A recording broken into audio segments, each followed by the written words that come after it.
जो संपदा मुझे मिली है उस संपदा को आपके हृदय तक पहुंचाने की चेष्टा करूंगा। यह प्रयास मेरा सार्थक तभी होगा जब आप भी एकदम खाली हो जाए। उस कोरे कागज पर ही मैं कुछ लिखने की चेष्टा करूंगा और तभी कुछ लिख पाऊंगा।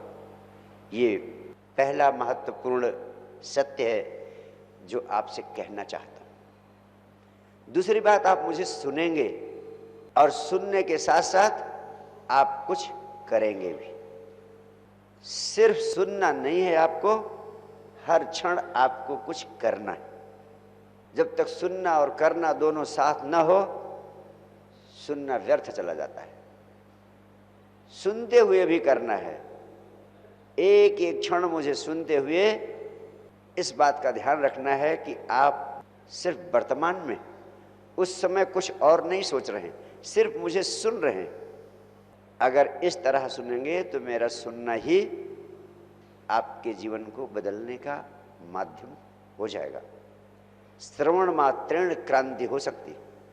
लेकिन सुनने के संबंध में एक बात और कहना चाहूंगा कि मैंने अपने जीवन के अनुभव का सत्य आपके प्राणों तक पहुंचाने के लिए आपको यहां पहुंचने का आमंत्रण दिया। वह सत्य अगर आप होश पूर्वक सुनेंगे तभी आपके जीवन का अंग बन सकेगा। अन्यथा गीता, कुरान, बाइबल की तरह ये भी इस कान से घुसेगा, उस कान से बाहर निकल जाएगा। जिस अनुभव को शब्दों के माध्यम से व्यक्त किया जाता है वह अनुभव बहुत विराट है। उस विराट अनुभव को सद्गुरु आपके प्राणों में उड़ेलने की चेष्टा करता है और इसीलिए उसको बहुत सारा कहना पड़ता है। और बहुत सारा कह देने के बाद भी सद्गुरु को यही प्रतीत होता है कि अब मैं और कैसे दूसरी तरह से कह दूं, अब और कैसे तीसरी तरह से कह दूं, अब और कैसे अन्य विधियों से कह दूं कि तुम्हारे प्राणों में पहुंच जाए। अपनी बात शुरू करने के पहले एक छोटी सी कहानी आपके समक्ष रखना चाहता हूं। चीन की दीवार का नाम आपने सुना होगा। उस चीन की दीवार के एक खास स्थल पर एक बड़ी चमत्कारी घटना घटती है। उस दीवार के किसी एक स्थल से जो भी आदमी उस तरफ झांकता है, झांकते ही हंसने लगता है और हंसते हंसते एकाएक छलांग लगा देता है, कूद पड़ता है उस पार। लेकिन दोबारा फिर कभी वहां से लौट कर नहीं आता है। बहुत लोगों ने संकल्प किया कि मैं जाऊंगा उस स्थल पर, झांकूंगा उस तरफ, लेकिन हंसूंगा भी नहीं और छलांग भी नहीं लगाऊंगा। लेकिन आज तक जो गया भारी संकल्प लेकर के गया, न हंसूंगा न छलांग लगाऊंगा, और वापस आके उस तरफ क्या देखा है उसको लोगों को बताऊंगा। लेकिन आज तक कोई भी आदमी उस स्थल से वापस नहीं लौटा है। जो भी गया उसने झांका, हंसा और छलांग लगा दी, उसके बाद वापस नहीं आया। परम आनंद की खोज में भी जितने लोग इस पृथ्वी पर उत्सुक हुए, जिन्होंने उसे खोजा, खोजते खोजते एक ही घटना घटी कि सब हंसने लगे। चाहे बुद्ध हो, चाहे महावीर हो, चाहे कृष्ण हो, चाहे क्राइस्ट हो, हंसने लगे यानी आनंदित हो गए। जिसने उस परमात्मा यानी परम आनंद का स्वाद पाया, वे सारे लोग पहली घटना जो उनके जीवन में घटी वो आनंदित हो गए। सब परिस्थितियां वैसे थी, संत कबीर की परिस्थिति वैसे थी, नानक की परिस्थितियां सारी वैसे थी, रैदास की परिस्थितियां सारी वैसे थी, जैसे थे वैसे थे। लेकिन एक घटना घटी, सब हंसे यानी आनंदित हो गए। क्यों आनंदित हो गए? क्योंकि उन्हें सत्य का बोध हुआ कि जिन चीजों के कारण हम इतना दुखी थे, नरक में थे, ये तो सिर्फ सपना था, ये तो सिर्फ नाटक था, ये वास्तविकता नहीं थी। यानी आपकी जिंदगी में जो दुख हैं, जो नरक आप जिंदगी में झेल रहे हो, उन्होंने देखा कि इसी तरह का नरक तो हम भी पहले झेल रहे थे, लेकिन ये नासमझ हैं, ये सपने को सत्य समझ लिए हैं, ये नाटक को असलियत समझ लिए हैं, इसलिए सारे के सारे दुख में हैं। और वो हंसे, आनंदित हो गए, ऐसे आनंदित हुए कि उनका आनंद कभी भंग ही नहीं हुआ। क्यों? क्योंकि उन्होंने जान लिया कि ये तो सिर्फ सपना है, ये तो सिर्फ नाटक है। जैसे सपने में आप तेजी से भाग रहे हैं, कोई आदमी छुरा लेकर आपके पीछे दौड़ रहा है, आपको भय पकड़ गया कि आदमी अपना छुरा मेरी छाती में भोंक देगा। अब आप भागे जा रहे हैं, प्राण बचा रहे हैं, पसीना पसीना हो रहे हैं, लेकिन एकाएक आपकी नींद टूट जाती है, सपना गायब हो जाता है। आप कहते हैं अरे मैं कितना मूर्ख था, राहत की सांस लेते हैं। ये तो सिर्फ सपना था, वास्तविकता में कुछ नहीं था। इसलिए डरने की कोई बात नहीं है, भय मुक्त हो जाते हैं आप तुरंत, क्योंकि बोध हो गया आपको कि वो झूठा था, सपना था। जो संबुद्ध अवस्था को उपलब्ध होते हैं उन सब ने इस सत्य को पाया कि ये सारा जीवन सिर्फ एक नाटक है, सिर्फ एक सपना है, इसमें कुछ असलियत नहीं है। यही एक कारण है कि इस सत्य का बोध होते ही वे सारे के सारे आनंदित हो गए। और उन्होंने कहा तुम ना समझ हो, सपने को, नाटक को असलियत समझ रहे हो। और इस सत्य को कैसे आपको समझा दें? उन्होंने गीता के माध्यम से समझाने की कोशिश की, कुरान के माध्यम से समझाने की कोशिश की, बाइबल के माध्यम से समझाने की कोशिश की, लेकिन ये सत्य आपकी समझ में आता नहीं है। क्यों नहीं सत्य समझ में आता? क्योंकि जिन अनुभवों से गुजरकर उन्होंने सत्य को पाया, उस सत्य को जब आपको बताने की चेष्टा करते हैं तो शब्दों में बताना पड़ता है। जिसने भी पाया उसने गहन मौन में, अपने भीतर अकेले में उस अनुभव को उपलब्ध हुआ। जो अनुभव गहन मौन में होता है उसे शब्दों के माध्यम से अभिव्यक्त करना पड़ता है। शब्द छोटे पड़ जाते हैं उस विराट अनुभव को कहने के लिए, और इसलिए कितना भी शब्दों में कहा जाए समझ में बात आती नहीं है। पिछले जन्मों भी मैंने ही समझाया था, किसी दूसरे रूप में समझाया था, फिर इस जन्म में आपको समझाने का अवसर मिल रहा है। लेकिन हमेशा जन्मों जन्मों की आदत पड़ी हुई है, वह प्राणों से अनुभव किया गया सत्य आपके प्राणों तक कैसे पहुंच जाए, इसी छटपटाहट के कारण लगातार बोल रहा हूं। 3 दिन के शिविर का आयोजन कर रहा हूं, क्योंकि 3 दिन कम से कम किसी नए आयाम में पहुंचने के लिए उस आयाम में प्रवेश होना शुरू हो पाता है।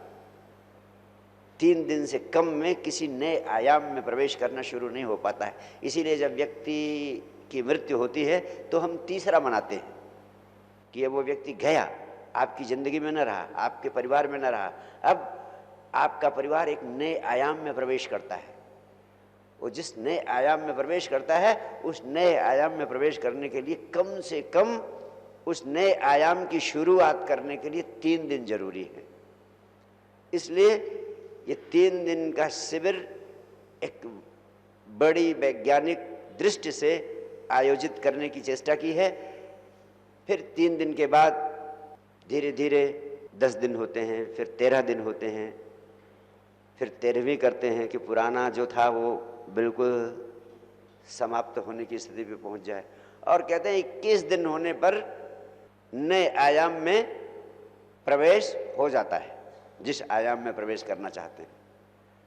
और 40 दिन होने पर अधिकांश लोगों का वो नए आयाम में प्रवेश पूरा हो जाता है, और कुछ लोगों का 90 दिनों में प्रवेश पूरा होता है। लेकिन हर व्यक्ति अगर 90 दिन उस नए आयाम में जीने का अभ्यास कर ले तो कोई ऐसा व्यक्ति नहीं है जो उस नए आयाम में प्रवेश नहीं कर सकता है, जो उस नई मंजिल तक पहुंच नहीं सकता है। लेकिन हम इतने नपुंसक हैं कि किसी प्रयोग को 21 दिन, 40 दिन या 90 दिन तक भी नहीं कर पाते। शुरू करते हैं, हफ्ते 2 हफ्ते में छोड़ देते हैं। इस नए आयाम में प्रवेश करने के लिए आपको मैंने बताने की चेष्टा की कि ये प्राणों का किया गया विराट अनुभव आपके प्राणों तक पहुंचाने में जिन जिन विधियों का उपयोग करना चाहता हूं, उन सारी विधियों को चेन की एक कड़ी की भांति समझना है। अगर चेन की एक कड़ी भी टूट गई तो चेन अपना पर्पस पूरा नहीं कर पाएगी, अपना उद्देश्य पूरा नहीं कर पाएगी। कुछ संबुद्ध इस पृथ्वी पर हुए जिन्होंने ये अनुभव किया कि जो मैंने जाना है, जो पाया है, वो इतना विराट है, शब्दों से व्यक्त किया नहीं जा सकता, तो इसको कहने की ही जरूरत नहीं। चीन का संबुद्ध सदगुरु लाओ त्से जब अपने जीवन के अंतिम चरण में पहुंच गया, उसने निर्णय किया कि मैं अंतिम विश्राम के लिए पर्वतों की ओर, जंगलों की ओर जाता हूं, क्योंकि यहाँ संसार में पड़ा रहूँगा। आगे पीछे लोग मेरे जीवन के विभिन्न आयामों की नकल करना शुरू करते हैं। समाज के लोग नकलची हैं और उस नकल के आधार पर ही उस सत्य को पाना चाहते हैं, तो एक नकली धंधा शुरू हो जाएगा। इसलिए उसने कहा कि अब मैं निकल जाता हूँ यहाँ से, अपना नामो निशान ही मिटा देता हूँ, ताकि आत्मा को परमात्मा में समेट दूं और उसके कोई मेरे चरण चिन्ह भी यहाँ पर न रहें, जिनकी की नकल यहाँ पे न शुरू हो जाए। लेकिन ज्ञानी पुरुष था, संबुद्ध था, परम आनंद की अवस्था को उपलब्ध हो गया था। उस समय के सारे प्रबुद्ध लोग उसके पास पहुंचे, उससे आग्रह किया कि अपने अनुभव को बताओ, अपने अनुभव को सूत्रों में लिखो। उसने किसी के अनुरोध को स्वीकार नहीं किया। नहीं, मैं इस झंझट में नहीं पड़ता हूं, इस झंझट में पड़ने से लोगों का नुकसान होगा। इस झंझट में पड़ूंगा, मैं कुछ कहूंगा, लोग कुछ समझेंगे और अपनी जिंदगी उसी के इर्द गिर्द उलझा देंगे और ये अनमोल जीवन नष्ट हो जाएगा। मैं आपसे कहना चाहता हूं, उसके जीवन की ये घटना मुझे बहुत आकर्षित करती है, क्योंकि मैं स्वयं अनुभव करता हूं कि संबुद्धों की बातों को लोग उसके मर्म में न जाकर बाहर बाहर की चीजों को पकड़कर अपना पूरा जीवन बर्बाद किए चले जा रहे हैं। रामायण के नाम पर, गीता के नाम पर, कुरान के नाम पर, बाइबल के नाम पर सारी पृथ्वी पर यही हो रहा है। ये पुस्तकें, ये धर्म ग्रंथ लोगों की जिंदगी को व्यर्थ के कामों में उलझा देने का, कर्म कांडों में लपेट देने के अलावा और किसी सत्य तक नहीं पहुंचा पा रहे। शांति आनंद की तरंग उनके जीवन में नहीं जा रही है, लेकिन एक धार्मिकता का बोध उनके चित्त में प्रवेश कर गया है और उसी के इर्द गिर्द सारी मनुष्यता अपने को नष्ट करती चली जा रही है। पीढ़ी दर पीढ़ी, जनरेशन आफ्टर जनरेशन इन धर्म ग्रंथों के मर्म को न जानकर बाहर बाहर उनकी परिधि पर ही चक्कर काटते हुए अपने जीवन का सारा समय व्यर्थ गंवाते चले जा रहे हैं। इस समय का उपयोग किया जा सकता था, सही दिशा में चला जा सकता था, और सही दिशा में चले बिना आप कितना भी चलते रहो कभी मंजिल पर नहीं पहुंचोगे। अगर आपको दिल्ली की तरफ जाना है, दिल्ली यहाँ से दक्षिण में है, तो आपका मुंह दक्षिण की ओर होना चाहिए। अगर आपका मुंह दक्षिण की ओर नहीं है, आपका मुंह उत्तर की ओर है, पूरब की ओर है या पश्चिम की ओर है, तो कितना भी चलते रहो, कितना भी चलते रहो, कितना भी चलते रहो, जिंदगी भर चलते रहो, कभी न पहुंचोगे। सारी मनुष्यता का यही हाल है।